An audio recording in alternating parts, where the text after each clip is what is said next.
It's not worth continuing. Stop the treatment. My husband said that to the doctor while I was in a coma. There were machines breathing for me, a monitor tracing the fragile rhythm of my heart, a nurse adjusting the IV that fed medication into veins I couldn't feel. And somewhere between the fluorescent hum of the ICU lights and the sterile smell of antiseptic, Ryan asked one question first. How much will this cost if insurance won't cover it? The answer came in numbers. The next words came in something colder than numbers. It's not worth continuing. Stop the treatment. He signed the papers at 2014 a.m. on a Thursday. I know the exact time because I read it later in the hospital log.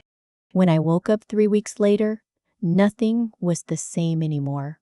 Not my body, not my marriage, not the man sitting at my bedside holding my hand like he had almost lost everything.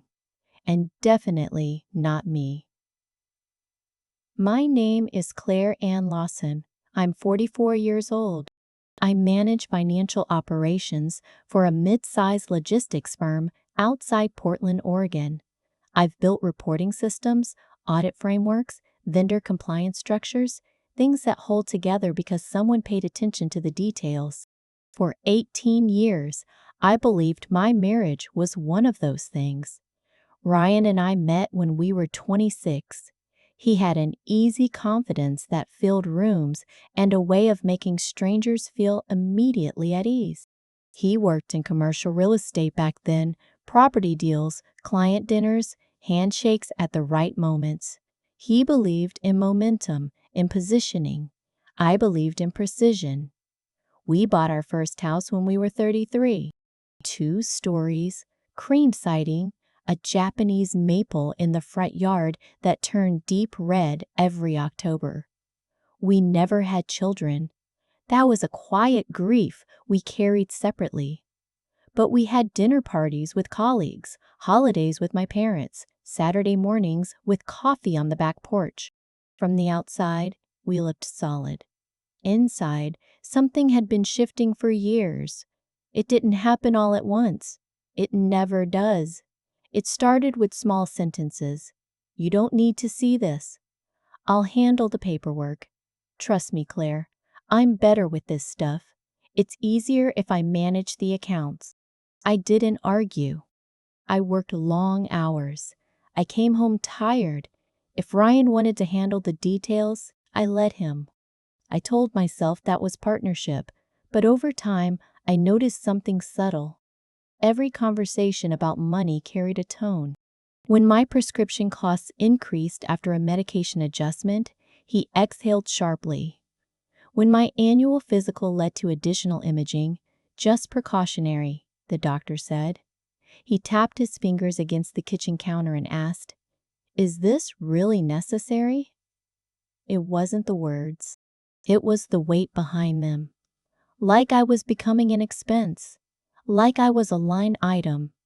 3 years ago, after a routine checkup, my physician suggested something practical. You're in good health overall, Claire, but we're all one accident away from meeting someone to make decisions. Have you set up a healthcare proxy? I hadn't. Ryan squeezed my hand in the exam room. Of course I'd make decisions for her. The doctor nodded. You can list your spouse or anyone you trust.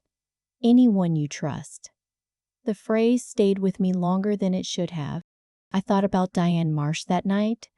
Diane and I had known each other since college. We never competed, never let careers create distance. She became a physician's assistant and stayed in my life through every season. She had a way of looking at facts without flinching. No drama, no panic.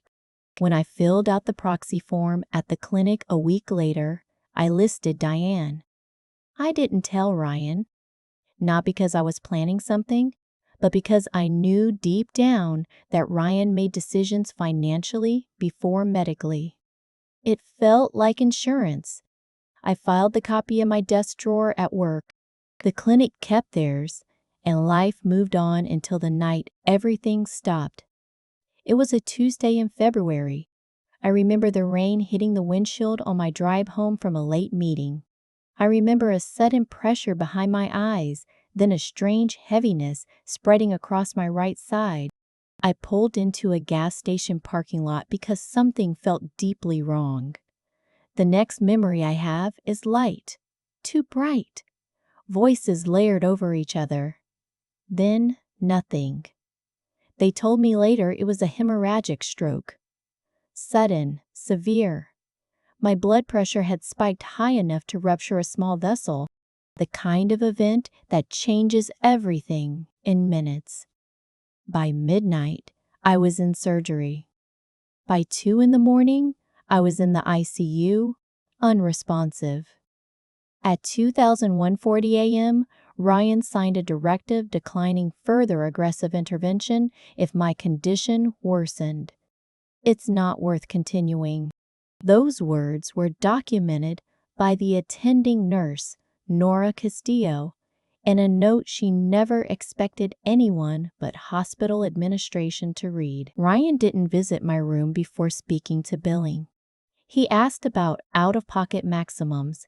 He asked about long-term care facilities. He asked what quality of life might realistically look like. The doctor answered carefully. There was risk. There was uncertainty, but there was also possibility. Ryan nodded. Then he made a decision. What he didn't know was that somewhere in the hospital's digital records was a scanned healthcare proxy form with Diane Marsh's name printed clearly under primary decision maker. What he didn't know was that Nora Castillo was the kind of nurse who read every line before accepting a signature at face value. What he didn't know was that the decision he made at 2014 a.m. would become the first domino. 3 weeks later, I opened my eyes. The ceiling was a pale institutional white. My throat burned. My body felt like someone had replaced my bones with sandbags. Ryan was there, his hand wrapped around mine. His eyes were red. "Oh my God," he whispered. "Claire, you're back." Back. Like I had gone somewhere inconvenient. I couldn't speak yet. The tube had just been removed hours earlier. My chest ached when I tried to inhale deeply, but I could see. And something in his expression, just for a flicker before it rearranged itself, was not relief. It was recalculation. I didn't understand it then. I would within days. I would learn about the signature. Within weeks, I would discover what else he had signed while I couldn't speak. And within a month, every account he thought he controlled would be under review. Because here's the thing about paperwork. It tells the truth. And I had just woken up. When you come out of a coma, no one hands you a summary. There's no folder labeled, "Here's what happened while you were gone." There's only fragments. A nurse adjusting your pillow. A cup of ice chips pressed to cracked lips. Your husband's voice, too careful, too practiced. I spent the first 48 hours trying to remember how to swallow without choking. The next 48, I spent watching Ryan. He never left for long. He sat in the vinyl chair beside my bed with his phone open, sending messages between sympathetic glances at my monitors. Every time a doctor entered the room, he stood up quickly, leaning forward, asking questions in a soft, controlled tone. How long before she can return to work? Will she need long-term therapy? What does insurance typically approve in cases like this? The doctors answered cautiously. Recovery would be gradual. Speech therapy, physical therapy, monitoring. Ryan nodded at all the right times. But I noticed something. He never asked, "Is she going to be okay?" He asked about timelines and coverage. On my 4th day awake, Nora Castillo came in during a quiet shift change. The hallway lights were dimmer. The usual bustle had faded into distant beeps and rolling carts. She pulled the curtain closed. "Claire," she said gently, "I need to tell you something. and I need you to stay calm." Her voice was steady, worn from years of 12-hour shifts and cafeteria coffee. I blinked slowly. My throat still hurt when I tried to speak, but I managed a rough okay. "The night you came in," she continued, "your husband made a decision about your care." I watched her eyes. Nurses have a particular look when they're choosing words carefully. "He requested we limit aggressive intervention if your condition deteriorated." The sentence sat in the room. He said it wasn't worth continuing. The phrase echoed inside my skull like a dropped coin. I stared at the ceiling. Nora didn't rush to fill the silence. "He wasn't your listed proxy," she added quietly. I turned my head slightly. It took effort. "Diane?" I croaked. "Yes," Nora nodded. "We found the proxy form. I contacted her at 11:30 that night. She arrived shortly after midnight." A slow, distant warmth spread through my chest. Not comfort. Something else. Validation. "Ryan hadn't known about the proxy," Nora continued. "Your husband signed paperwork before we caught it." Diane revoked the directive immediately. "Authorized continued treatment." I closed my eyes. If Diane hadn't picked up the phone, if Nora hadn't checked the file, if one person had been less thorough. I opened my eyes again. "Is it documented?" I asked. "Everything," Nora replied. "Time stamped." She squeezed my hand once and stood. "Rest." After she left, I stared at the IV line taped to my arm. It's strange what your mind focuses on when reality shifts. Not anger, not panic, details. I asked for my phone later that afternoon. Ryan hesitated for half a second before handing it over. "You should really focus on healing," he said softly. "I am," I replied. 28 missed emails from my company. 11 from Ryan. 6 notifications from the bank.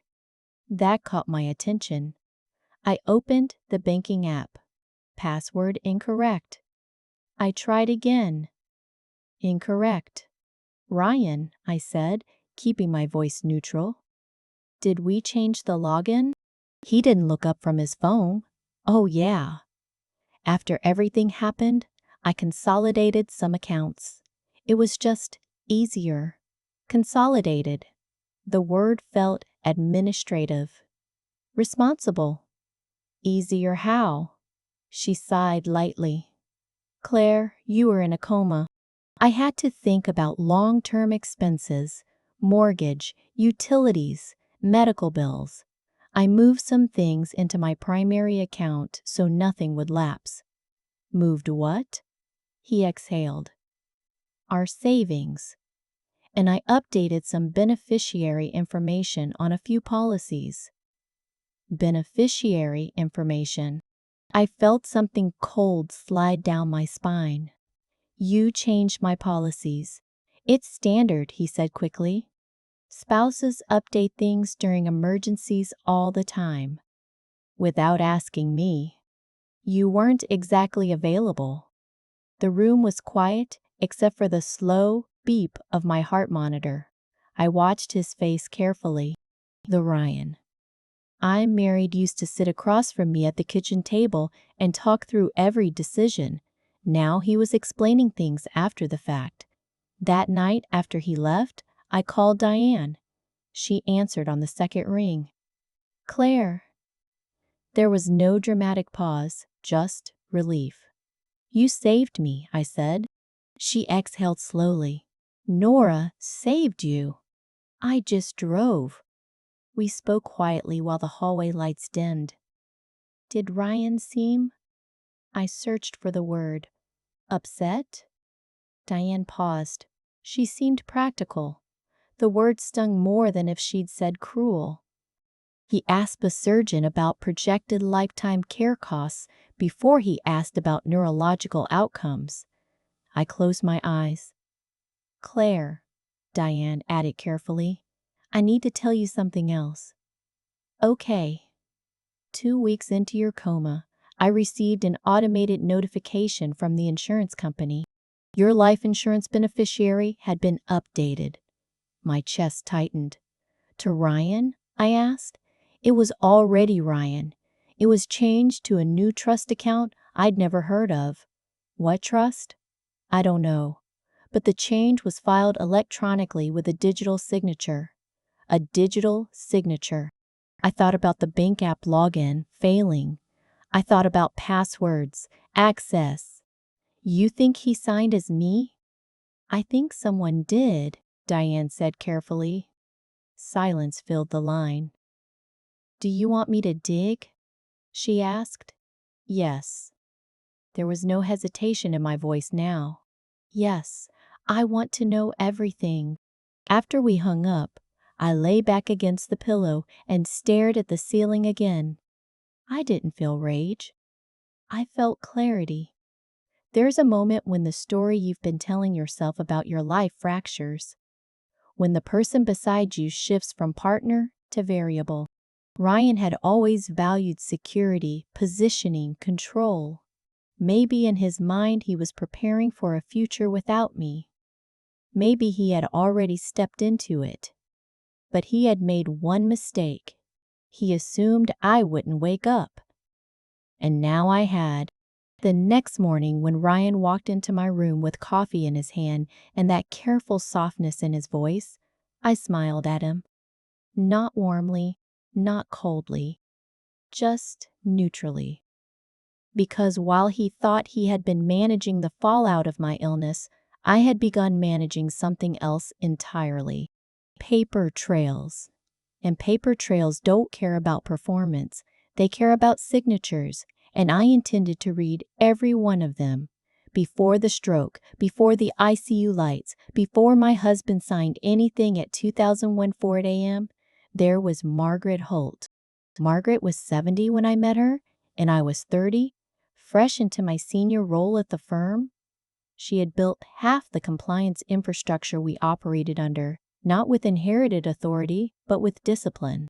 She wore the same navy cardigan every winter, carried a leather portfolio instead of a laptop bag, and believed in 3 things above all else: written records, clean audit trails, and never accepting a summary when you can read the original. She became a mentor, the way those relationships usually form, quietly. She noticed I stayed late. I noticed she asked better questions than anyone in the room. Numbers don't deceive on their own, she told me once over black tea in the firm's small conference room, but the people who report them sometimes do. That's why you make the trail speak for itself. She was cautious around Ryan at first. He's persuasive, she said after meeting him at a company dinner. Good at reading rooms? She paused before adding, just make sure persuasion doesn't become substitution. I smiled it off. That was 6 years ago. 4 years ago, Margaret called me on a Thursday evening. Her voice was slower than usual. They found something, she said plainly. Lung. It's not good. I drove to her house the next morning, a modest craftsman with a deep-covered porch and hanging ferns that swayed even without wind. The living room smelled like lemon oil and old paper. We sat at her kitchen table. No dramatics, no self-pity. I've updated my arrangements, she said. Everything's in order. I don't need anything from you, I replied quickly. She smiled faintly. That's exactly why you'll receive something. I frowned. Margaret. Listen, she said, cutting me off gently. You've been decent to me. You showed up when others didn't. That counts. She slid a sealed envelope across the table. I've established a small discretionary trust. Nothing dramatic, but if life ever knocks you sideways, it will be there. She looked at me steadily, and I've put James Ford in charge of handling it. Independent attorney, not tied to the firm, not tied to anyone who might pressure you. Why so formal? I asked. She studied me for a long moment. Because I've watched enough marriages unravel to know this. When one partner becomes vulnerable, the other sometimes reveals exactly who they are. I didn't like that sentence. I trust Ryan, I said. I'm not questioning that, Margaret replied calmly. I'm telling you to trust paper more. She tapped the envelope. If there ever comes a day when you can't speak for yourself, physically or legally, let the documents do it. I nodded, though I didn't fully absorb it then. She passed 4 months later. The funeral was small. Ryan wore charcoal gray and said all the right things. He embraced her daughter in a way that looked practiced but polished enough for the moment. Afterward, I received a call from James Ford's office. Ms. Lawson, I'm administering part of Ms. Holt's estate. She named you as beneficiary of a discretionary trust. Ryan was in the kitchen when I took the call. James's voice was measured, deliberate, careful. The trust holds approximately $180,000 earmarked for emergency personal use. There are no conditions, but Mrs. Holt requested all disbursements require your direct authorization in person. Ryan's expression shifted slightly as he listened. That's very generous, he said warmly into the room. Yes, James replied. Ms. Holt was very particular about structure. After the call ended, Ryan stood close behind me. Claire, that's remarkable. That gives us a real safety net. Us. At the time, the word felt natural. Looking back, it feels like positioning. We never accessed the trust. There was no reason to. It sat where it was invested, conservatively, accumulating quiet interest.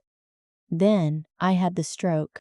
2 weeks into my coma, according to what James later told me, someone contacted his office claiming to represent my interests.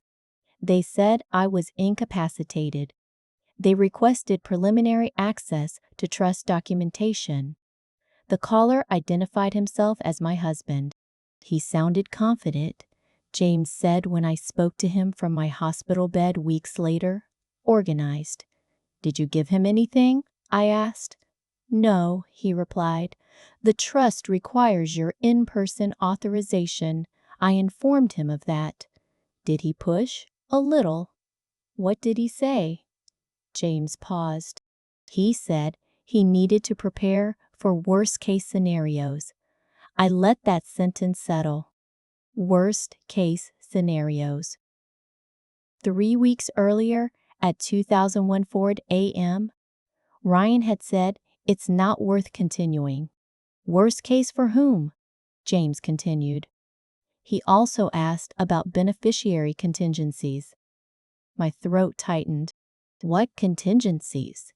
In the event of your passing, the trust would default to your named beneficiary. And who was listed? I asked quietly. There was a pause. You updated it last year. I don't remember doing that. You signed an amendment naming Ryan Lawson as primary contingent beneficiary. I closed my eyes. Can you send me a copy? I prefer to review it with you in person, James said evenly. There are irregularities. Irregularities? The word hung heavy. Such as? I pressed. The signature doesn't perfectly match your previous documents. My chest tightened in a way that had nothing to do with recovery. You think it's forged? I think it warrants review. I hung up and stared at the hospital ceiling for a long time.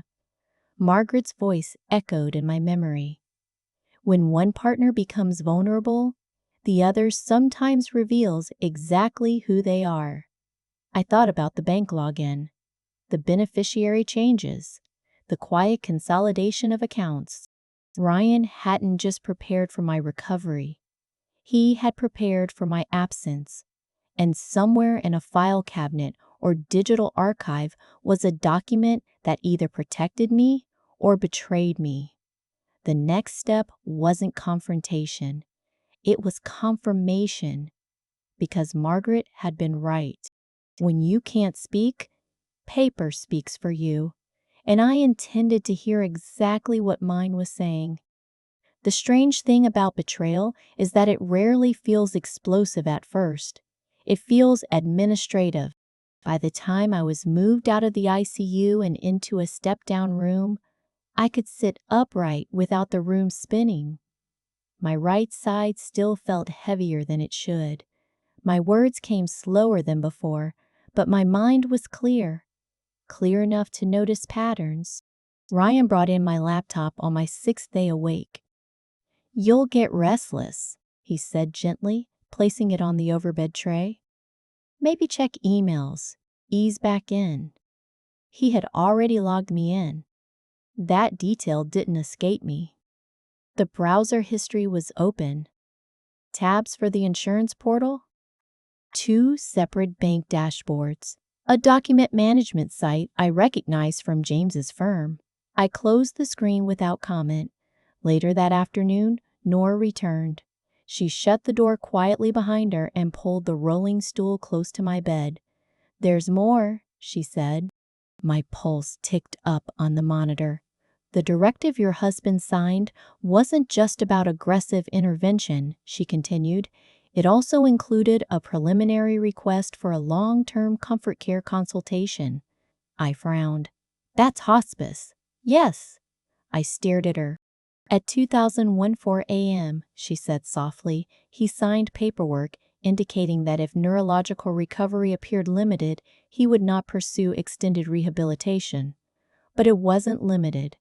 "No," Nora said firmly. "Your initial scans showed real promise. We communicated that, so he knew."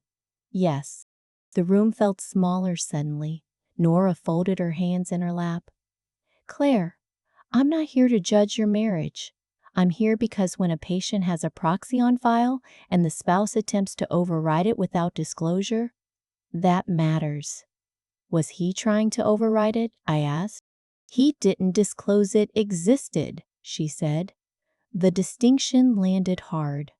Ryan hadn't technically broken hospital rules. He had omitted information intentionally. And he asked the billing department about long-term care facilities before Diane arrived, Nora added quietly. He specifically inquired about projected monthly costs.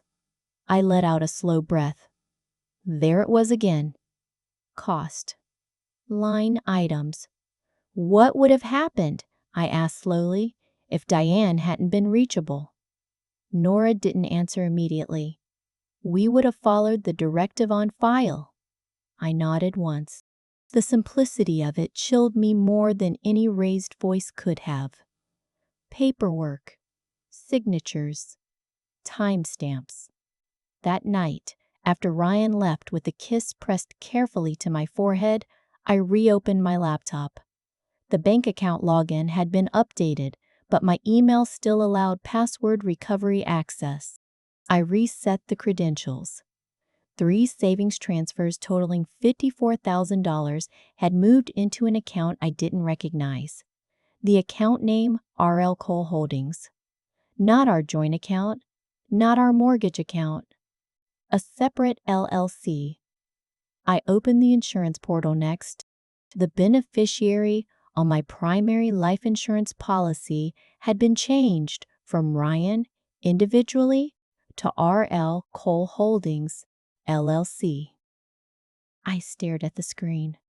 If I had died under that directive, the payout wouldn't have gone directly to my spouse. It would have gone into a corporate structure under his control. Structured, insulated, less visible. My heart monitor ticked steadily beside me. I called Diane. "He formed an LLC," I said without greeting. "For what? To receive the insurance payout?" Silence. "Claire," Diane said slowly, "that's premeditated planning. I was still alive." "I know." I forwarded her the screenshots. She responded within minutes. "Call James." It was after 9 in the evening, but I called anyway. He answered. "I've reviewed the trust amendment," he said before I even spoke. The digital signature is inconsistent with your prior filings. How inconsistent? The pressure pattern is wrong. The timestamp places the signing at 3007 a.m., the same night you were admitted. I felt the air leave my lungs. 3 hours after surgery, I whispered. Yes? I was intubated. Yes? Silence filled the line. She attempted to update the trust beneficiary to his LLC. James continued evenly. But the amendment requires two-factor identity confirmation. The system flagged irregular login attempts and locked it before final validation. I closed my eyes. He tried to move the trust. He tried to prepare for your death, James corrected gently. The words were clinical, not emotional, and that made them worse. Can we freeze it? I asked.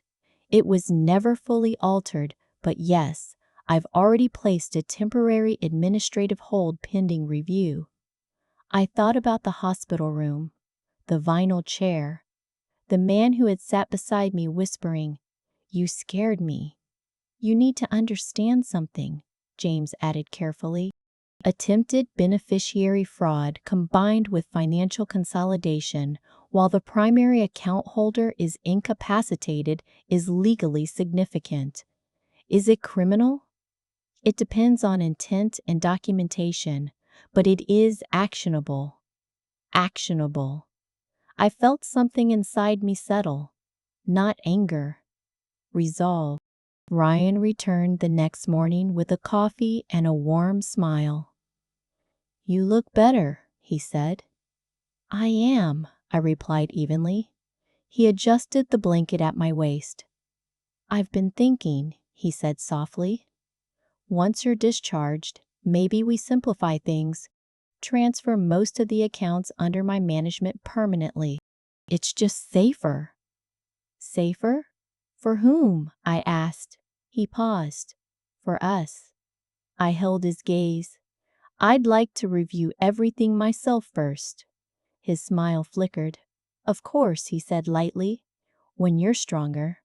I'm stronger now. The room went quiet. For a fraction of a second, I saw it. Not fear. Calculation. He leaned in and kissed my cheek. Let's focus on healing, he said. Money can wait. But money had never waited. It had moved at 3007 a.m. It had moved at 2014 a.m. It had moved while I couldn't speak. The difference now was simple. I could. And every document he thought was buried in urgency was still traceable. Because while Ryan believed he had prepared for my death, he had underestimated my recovery.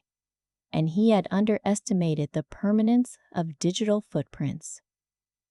The next move wouldn't be emotional. It would be documented. And I was almost ready. They discharged me on a gray Wednesday morning. Ryan arrived precisely when the nurse said I'd be ready. He carried my overnight bag and a bunch of white tulips, which he arranged on the windowsill like a small ceremony. You're coming home, he said softly, brushing his fingers along my shoulder. We'll get back to normal. Normal. I nodded and let him walk me through the lobby.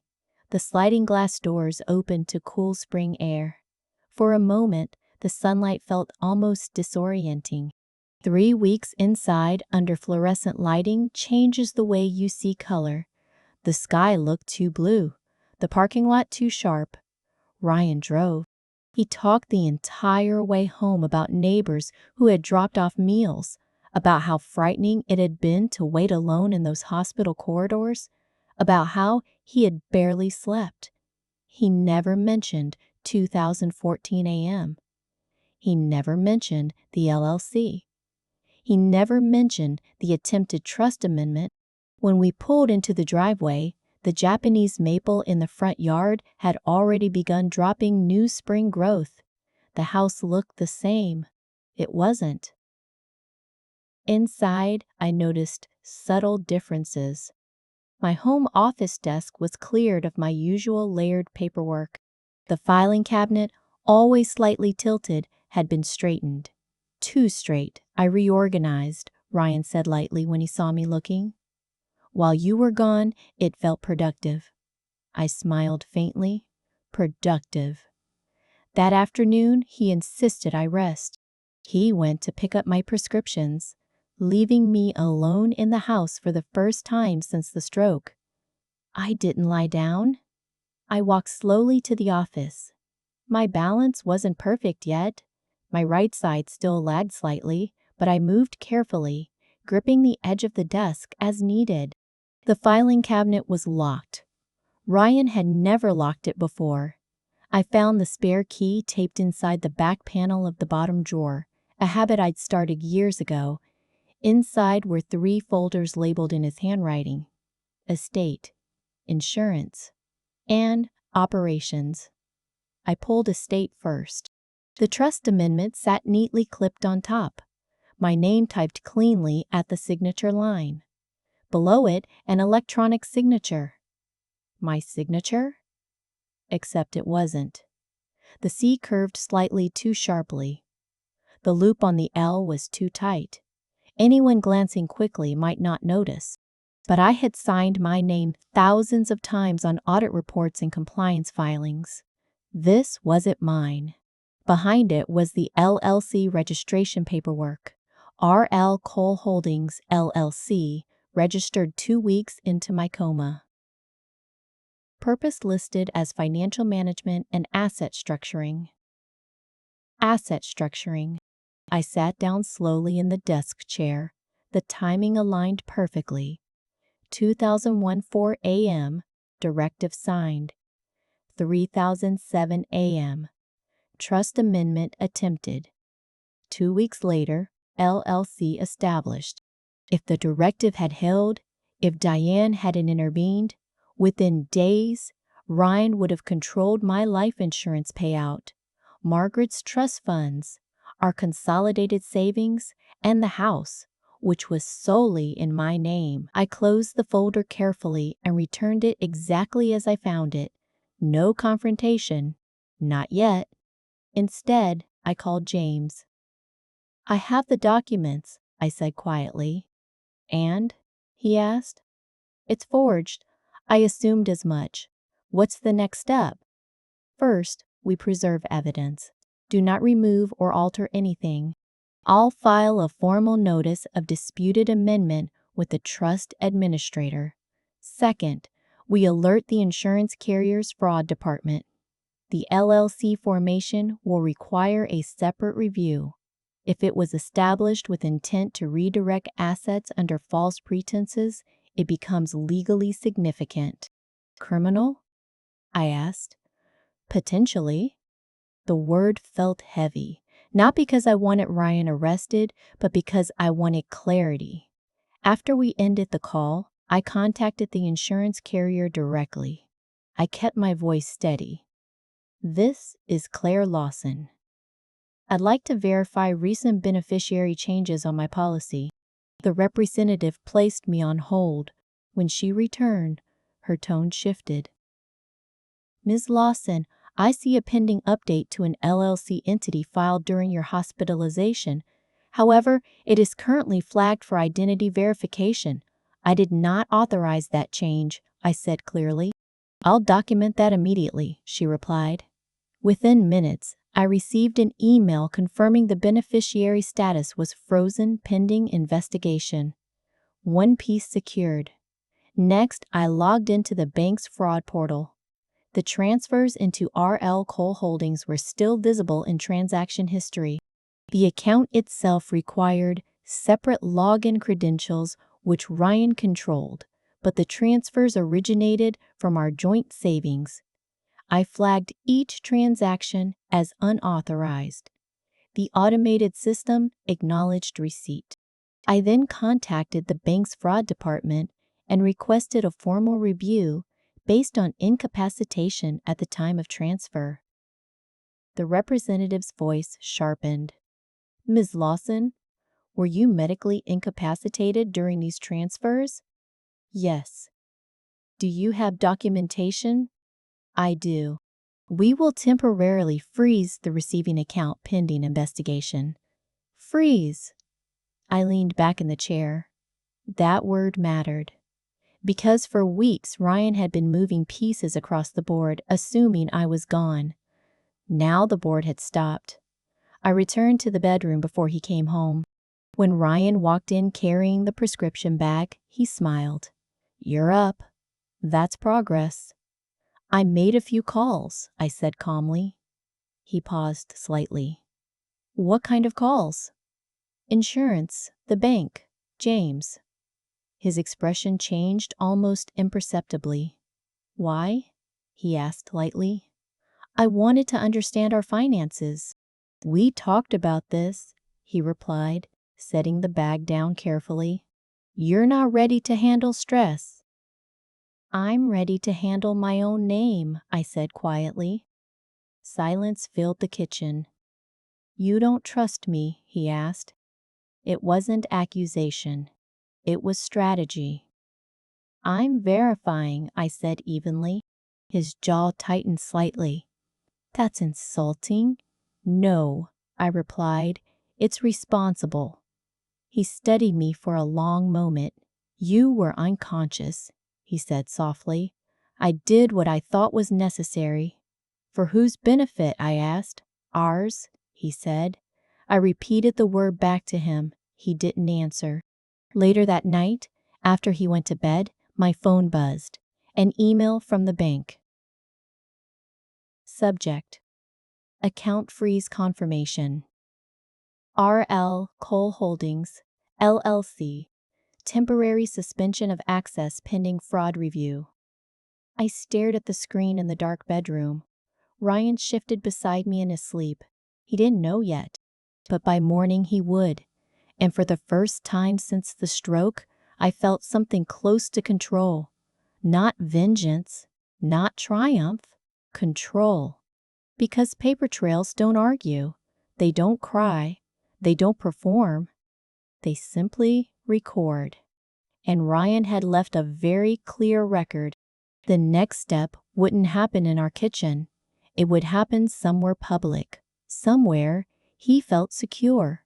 Somewhere he believed his version of the story would go unchallenged. He had built his reputation carefully. I intended to test how strong it really was. Ryan found out about the freeze early the next morning. I know the exact time because his phone buzzed on the nightstand and he reached for it before his alarm even went off. He sat up slowly, reading. His shoulders stiffened. "What is this?" he asked, not looking at me. "What does it say?" I replied evenly. He turned the screen toward me. "Account access suspended pending fraud review." He blinked once, then again, like the words might rearrange themselves if he waited long enough. "This has to be a mistake," he said sharply, swinging his legs out of bed. "I contacted the bank yesterday," I told him calmly. "I flagged the transfers." "You what?" "I was medically incapacitated when those funds were moved." His head turned toward me. "You're accusing me of something. I'm documenting something." His breathing quickened. "That money was for security," he said. "For us. In case. In case I died, I finished." He didn't answer. The silence said enough. "I didn't know if you'd wake up," he said finally, voice trembling. Just enough to feel rehearsed. I had to think ahead. "You thought ahead at 3007 a.m., I said quietly. "When you attempted to change the trust beneficiary." His face drained of color. "I don't know what you're talking about. James does." The name landed hard. "You spoke to him?" he demanded. "Yes, you went behind my back."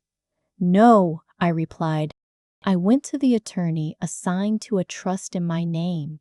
His jaw tightened. "You're making this into something it isn't. Then explain the signature." He stared at me. The performance faltered. "It was digital," he said. "Maybe the system glitched." Digital signatures don't glitch into different handwriting patterns. The room went very still. He stood up abruptly and walked toward the hallway. "You're not thinking clearly," he said. "You just survived a stroke." I sat on the edge of the bed and let the moment settle. Deflection. Doubt. Minimization. It was all predictable. By noon, James had filed formal notice with the trust administrator declaring the amendment fraudulent, pending investigation. By early afternoon, the insurance carrier confirmed my beneficiary status had reverted to its prior form until identity verification was complete. By mid-afternoon, Karen Webb from the bank's fraud department called me directly. "Ms. Lawson," she said professionally, "we've reviewed the timeline. Transfers were initiated while you were listed as hospitalized and unresponsive. That raises compliance concerns." Understood. The receiving LLC was registered during the same period. Yes. We will maintain the freeze until identity authentication is completed in person. Thank you. I hung up and leaned back in my chair. Ryan stood in the doorway watching me. "You're humiliating me," he said quietly. "I haven't told anyone," I replied. "You don't have to. Once banks start freezing accounts, people notice." His voice cracked slightly. "Not from sadness. From exposure? You structured an LLC to receive a life insurance payout," I said evenly, "while I was intubated." "You don't know what that feels like," he said suddenly. "Watching doctors hedge every answer, hearing them talk about probabilities." "They were optimistic," I interrupted. "Nora told you that." He froze. "You talked to the nurse?" "Yes." His expression hardened. "She had no right. She documented everything." The air shifted. His anger cooled into calculation again. "What do you want?" he asked quietly. The question surprised me. "I want the truth. I did what I thought was necessary." "For you," I corrected. "For us," he insisted. "Then why didn't you tell me?" He hesitated. "Because you would have panicked." "I was unconscious," I said. He didn't respond.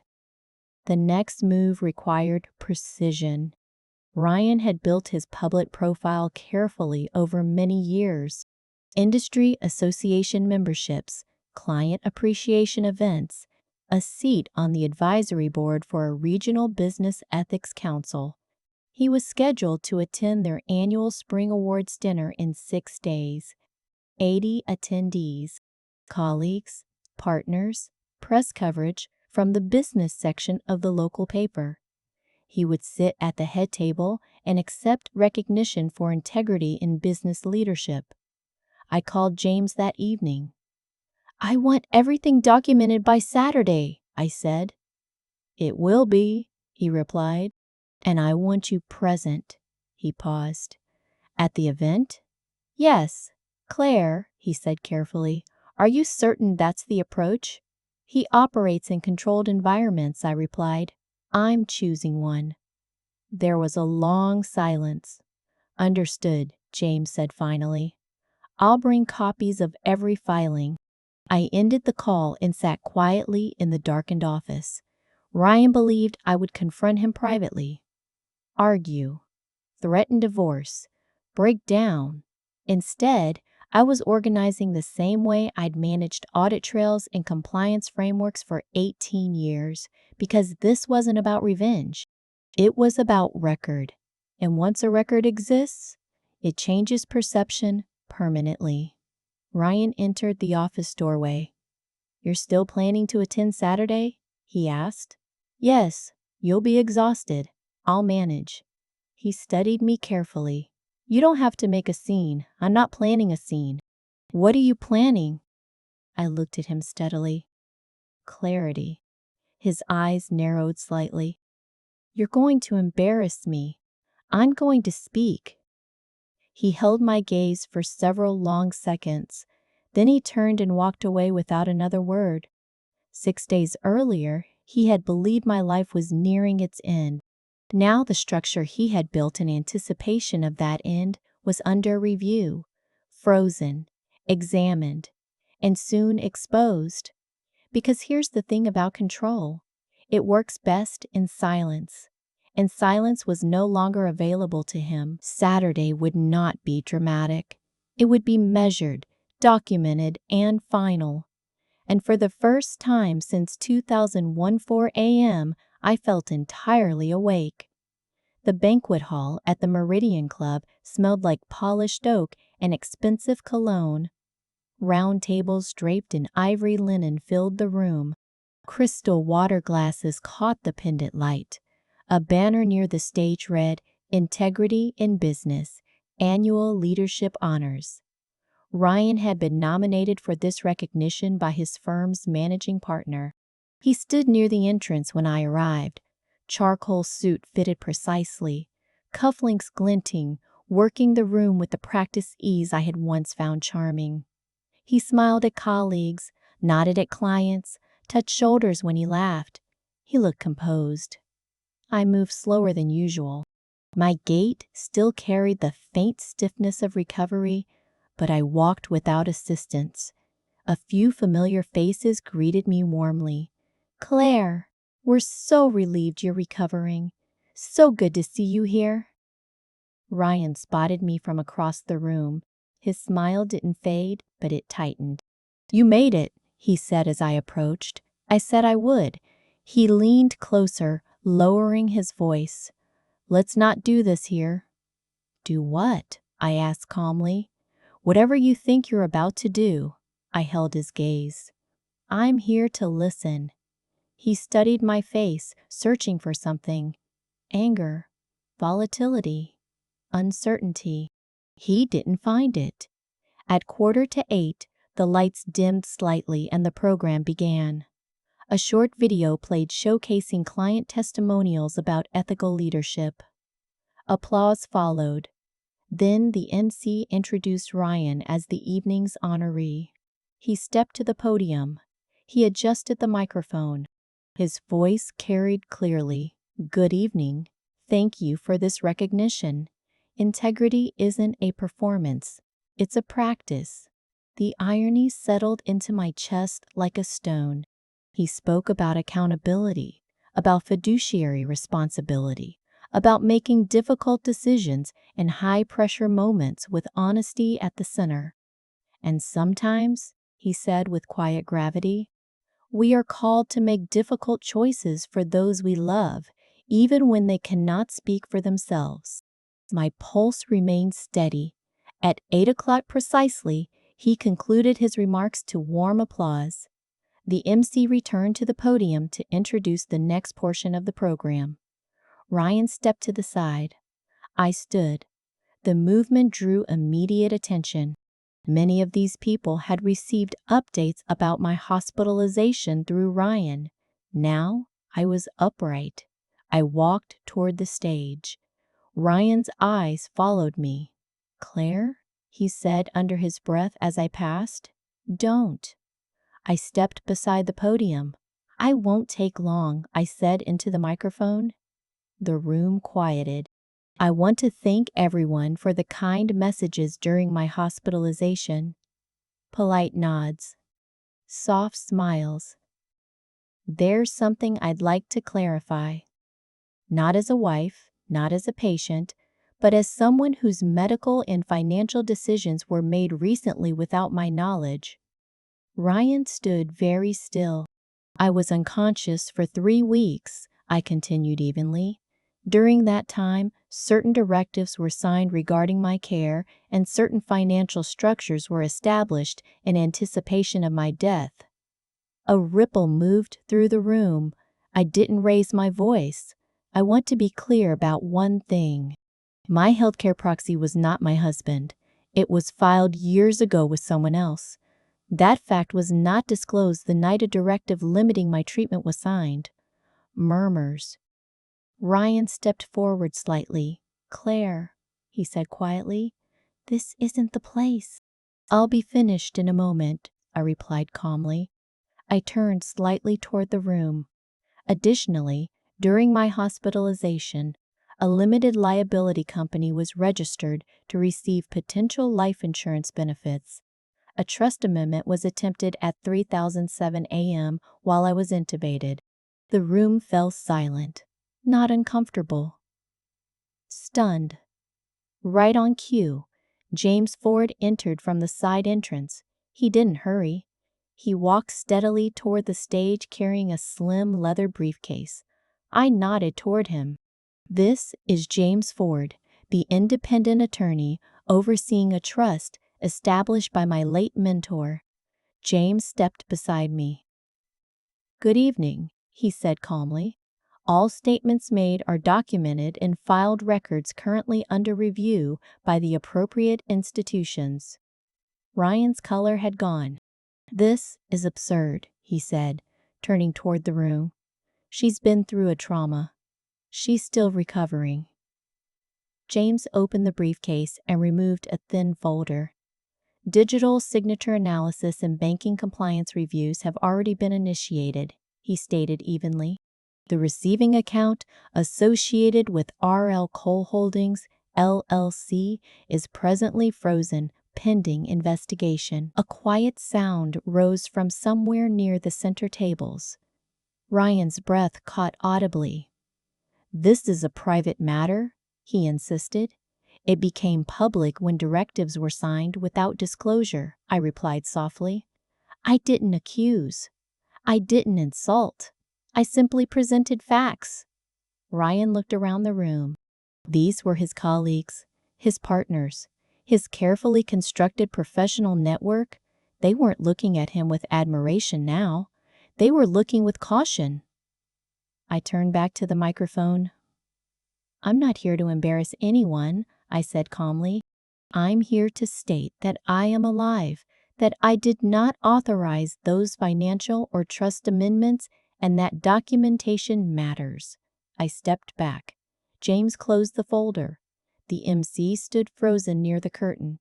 Ryan attempted to speak again, but his voice didn't carry. The room's energy had shifted completely. No shouting, no spectacle, just awareness. Within 24 hours, the Ethics Council requested Ryan's temporary voluntary withdrawal pending internal review. Within 48 hours, the bank extended its freeze until completion of a full fraud audit. Within 72 hours, the insurance carrier formally voided the attempted beneficiary change. Ryan moved into the guest room. We barely spoke. There was no dramatic confrontation afterward. Just distance, paperwork, quiet legal consultations. 3 weeks later, he asked for a separation. I didn't argue, because the truth had already done what it needed to do. 1 month after that evening, I visited Margaret's old house. The porch swing creaked in the wind. I sat there for a long time. I thought about 2014 a.m., about 3007 a.m., about how close silence had come to defining my life permanently. Setting a boundary isn't revenge. It's survival. Speaking isn't cruelty. It's clarity. If you've ever been made to feel like a line item in someone else's life, like your existence was weighed against cost, hear this clearly. You are not an expense. You are not a projection. And you do not owe anyone your silence. If this story resonated with you, I want to know. What boundary have you set that changed everything? Leave a comment below and tell me where you're watching from. We share stories like this every day. Stories about clarity, courage, and quiet strength. Subscribe so you don't miss the next one. Let's keep this journey going together.